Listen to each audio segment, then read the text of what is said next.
राज ठाकरे 2 दिवसांच्या दौऱ्यासाठी नाशिकमध्ये दाखल झालेत। आज सकाळी 11 वाजता ते त्र्यंबकेश्वरमध्ये जाणार आहेत। तिथे ते सहकुटुंब त्र्यंबकेश्वर राजाचं दर्शन घेतील। त्यानंतर संत निवृत्तीनाथांच्या पालखीचं दर्शन घेऊन त्या सोहळ्यात सहभागी होतील।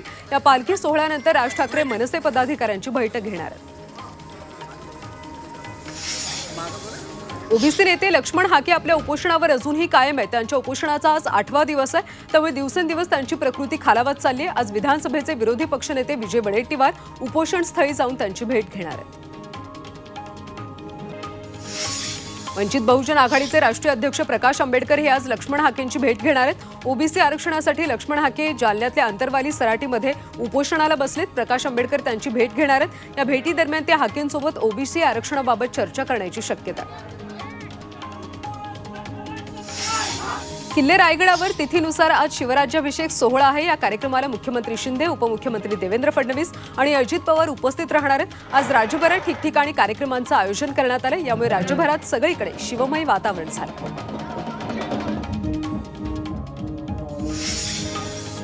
नागपुरात तिथीनुसार शिवराज्याभिषेक सोहळा साजरा केला जातो। सकाळपासूनच शिवभक्तांमध्ये उत्साह असून पारंपरिक वेशभूषेमध्ये शिवभक्त शिवतीर्थ महार इथं सोहळ्यात सहभागी झालेत। सकाळी 6 वाजता छत्रपती शिवाजी महाराजांची पालखी निघाली। मान्यवरांच्या हस्ते शिवाजी महाराजांच्या पुतळ्याला दुग्धाभिषेक करण्यात आला।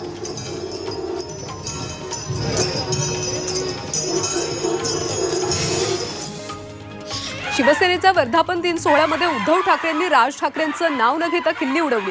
मला विरोध करण्यासाठी काहींनी उघड म्हणजे बिनशर्त पाठिंबा दिला अशा शब्दामध्ये उद्धव ठाकरेंनी राज ठाकरेंवर हल्लाबोल केला।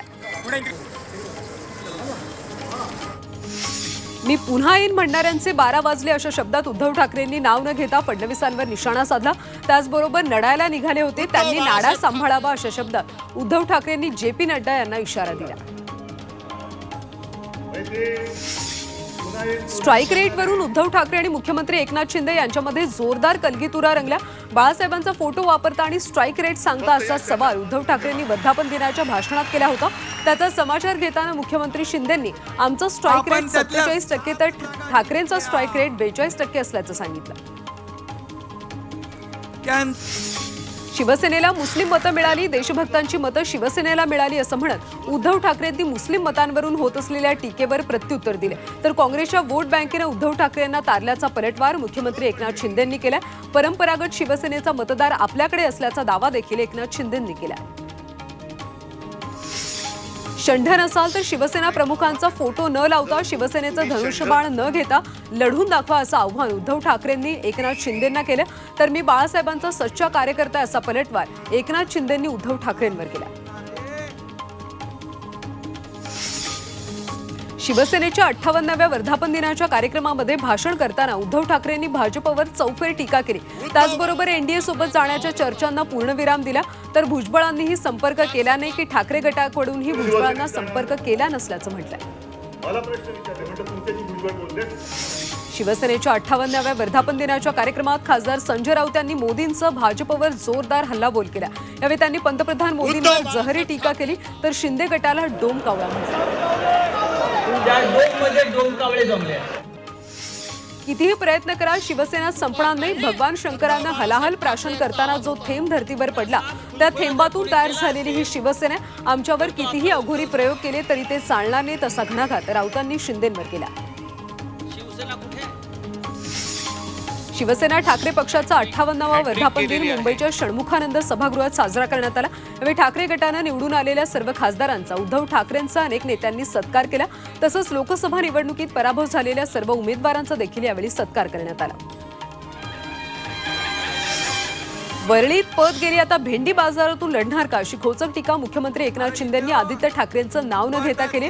वरळीत ठाकरे गटाच्या उमेदवाराला फक्त 6,000ची आघाडी मिळाली होती, त्यावरून मुख्यमंत्री एकनाथ शिंदेंनी निशाणा साधला। ईव्हीएम हॅक केले असतं तर राहुल शेवाळे आणि यामिनी जाधव ही जिंकून आले असते। तुम्ही जिंकला तर ईव्हीएम चांगलं, हरलात तर वाईट असं म्हणत ईव्हीएम वरून मुख्यमंत्री एकनाथ शिंदेंनी उद्धव ठाकरेंवर पलटवार केला। एकनाथ शिंदेंच्या शिवसेनेचा मेळावा वरळीच्या एनएससीआयमध्ये साजरा करण्यात आला। यावेळी शिंदे गटाचे नेते रामदास कदम यांनी एकनाथ शिंदे आणि देवेंद्र फडणवीस यांचं अभिनंदन केलं।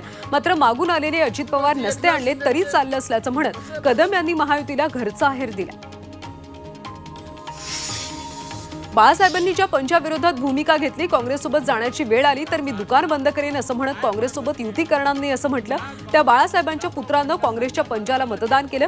यापेक्षा दुर्दैवी दिवस दुसरा नाही असा घणाघात शिवसेना शिंदे गटाच्या गुलाबराव पाटील यांनी उद्धव ठाकरेंवर केला.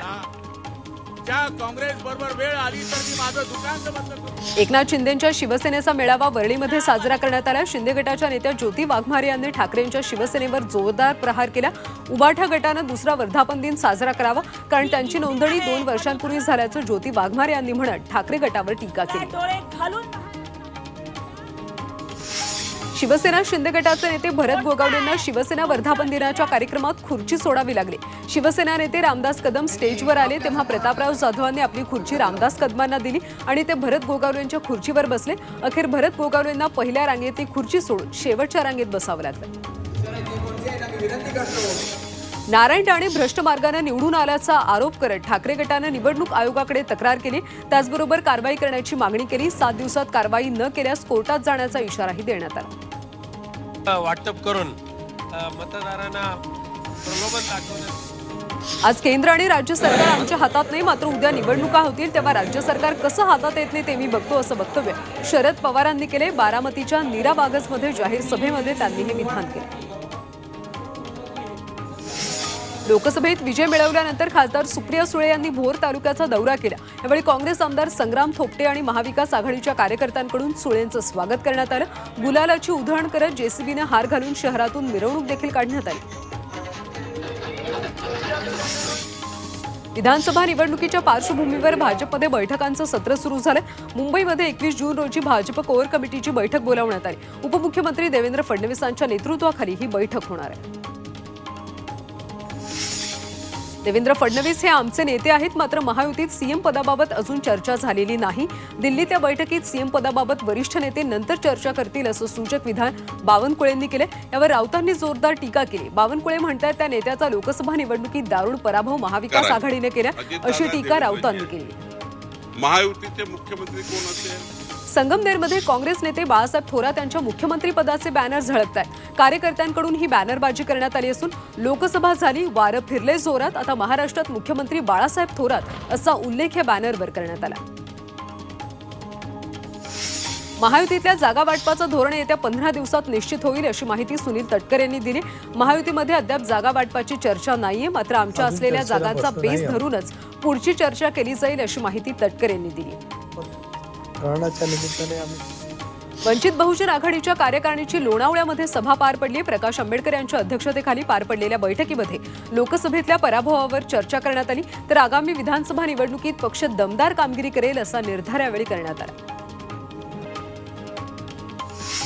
केंद्र सरकारनं 18 जून रोजी झालेली यूजीसी नेट परीक्षा रद्द केली. 18 जून रोजी झालेल्या परीक्षेत गैरप्रकार झाल्याचा संशय आहे. त्यामुळे नॅशनल टेस्टिंग एजन्सी म्हणजेच एनटीएने ही परीक्षा रद्द केली.